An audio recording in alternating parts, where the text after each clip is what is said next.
اس وقت بہت ہی اختصار سے ساتوں صلیبی کلمات کا خلاصہ آپ کی خدمت میں عرض کرتے ہیں، جس پر جلد ہی تفصیلی کچھ کام آپ کی خدمت میں عرض کریں گے۔ پہلے کلمے میں ابن خدا مسیح یسوع کا آسمانی باپ سے ان لوگوں کے لیے معافی کی درخواست کرنا ہے جو آپ کو مصلوب کر رہے تھے۔ اصل پوشیدہ کہانت کا ظہور ہے یہ کلمہ، مطلب یہ کہ آپ صلیب پر پہلا کلمہ ادا کرتے ہوئے سردار کاہن کی ذمہ داریاں ادا کر رہے تھے، کہانت کی اصل حقیقت کی کلیدی خوبیوں کا عملی اظہار کر رہے تھے۔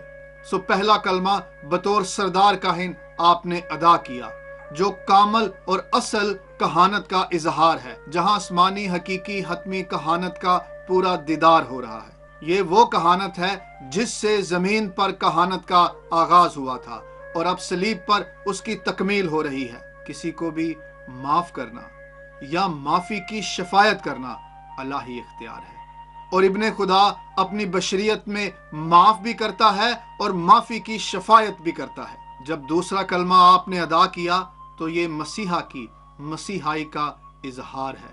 بدکار ڈاکو جیسا شخص جب تائب ہو کر میرے خداوند سے کہتا ہے کہ مجھے اپنی بادشاہی میں یاد کیجیے گا، تب وہیں آپ اس بدکار ڈاکو کو اسے اس کے مانگنے سے کہیں زیادہ عطا کرتے ہیں۔ بدکار ڈاکو نے تو بس یہی مانگا تھا، مجھے اپنی بادشاہی میں یاد کیجیے گا، مگر آپ نے اس سے کہا یاد کرنا کیا ہوتا ہے، میں تو تمہیں اپنے ساتھ فردوس میں ہی رکھوں گا۔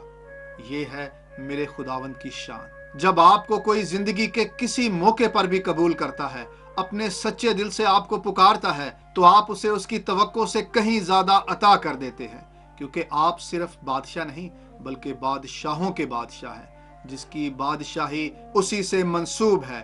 جہاں آپ ہیں وہی تو جنت الفردوس ہے، بلکہ یوں کہنا ٹھیک ہوگا کہ جنت بھی آپ ہیں، فردوس بھی آپ ہیں۔ میں سمجھتا ہوں کہ جنت و دوزخ کیا چیز، ایک ہے وصل تیرا، ایک ہے فرقت تیری۔ تیسرا کلمہ ادا کرتے ہوئے ابن اللہ جو زمین پر کامل انسان ہو کر ابن مریم سے دنیا میں پیدا ہوا، اور تیسرا کلمہ ادا کر کے آپ نے زمین پر ابتدائی مسیحی ایمانداروں کی ابدی پاک خاندان کی بنیاد قائم کر دی، اس کلیسیا کی جو مسیح کا بدن ہے، جس میں ہر رشتہ پاک ہے، بے غرض ہے اور محبت سے سرشار ہے۔ چوتھا کلمہ بشریت میں الوہیت کا کمال ہے، جسے دنیا جدائی سمجھ رہی ہے۔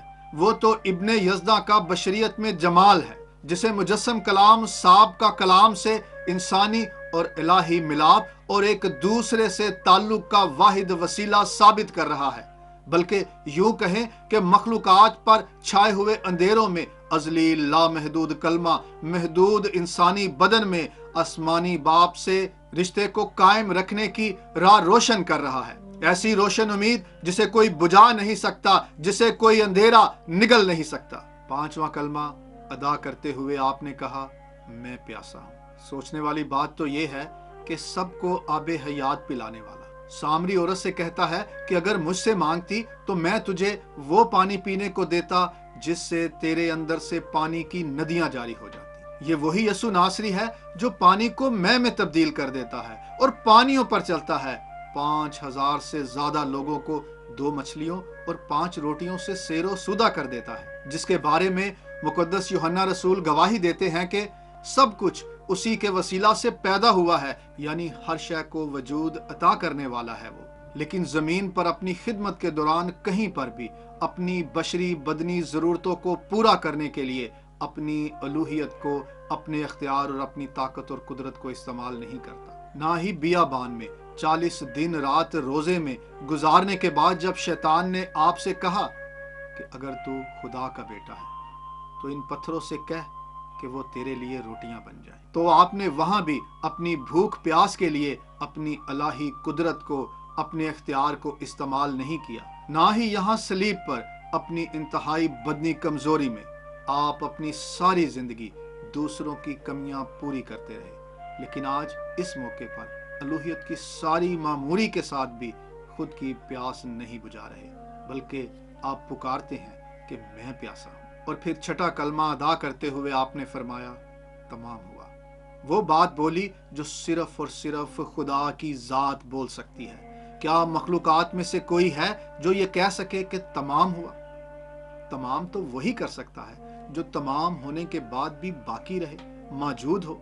ویسے ہی جیسے کوئی شروع کرتا ہے، آغاز کرتا ہے، تو لازم ہے کہ وہ بگننگ سے پہلے، آغاز سے پہلے موجود ہو، اور جب کوئی کچھ ختم کرتا ہے تو اس ختم ہونے کے بعد باقی رہے، تو وہ کہہ سکتا ہے کہ میں نے شروع بھی کیا اور ختم بھی کیا۔ اور انسانوں میں کیا، فرشتوں میں بھی کوئی ایسا نہیں جو یہ کہہ سکے کہ تمام ہوا، پورا ہوا۔ مخلوقات میں کوئی بھی ایسا نہیں جو یہ اعلان کر سکے کہ تمام ہوا۔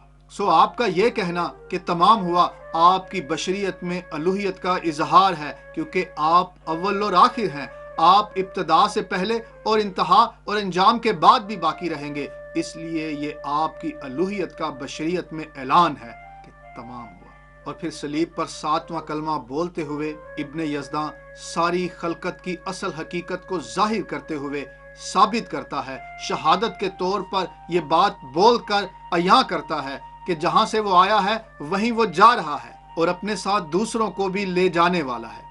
یہ ازلی بیٹے کا انسانی بدن میں اختتام نہیں، بلکہ اس کے ساتھ ان سب کی ابدی زندگی کا آغاز ہے جو اسے قبول کرتے ہیں۔ یہ ازلی مجسم محبت کا زوال نہیں، بلکہ اس کا کمال ہے۔ سو ابن اللہ صلیب پر بطور ابن آدم، سردار کاہن، بادشاہ، ابن مریم، دکھ اٹھانے والے خادم اور خدا کے برے کے طور پر قربان ہوتا ہے، توریت اور نبیوں کے صحیفوں کی تکمیل کرتا ہے، اپنے آسمانی باپ کی مرضی کو پورا کرتا ہے، نجات کی الہی تجویز میں ہم انسانوں کو شریک کرتا ہے، جہاں ہم مسیح یسوع کو قبول کر کے اس کے ساتھ ابدیت کے وارث بنتے ہیں اور صلیب پر ادا ہونے والے کلمات کا حصہ بنتے ہیں۔ پروردگار ہم سب کو اپنے بیٹے، اپنے کلام کے وسیلہ سے قبول فرمائے۔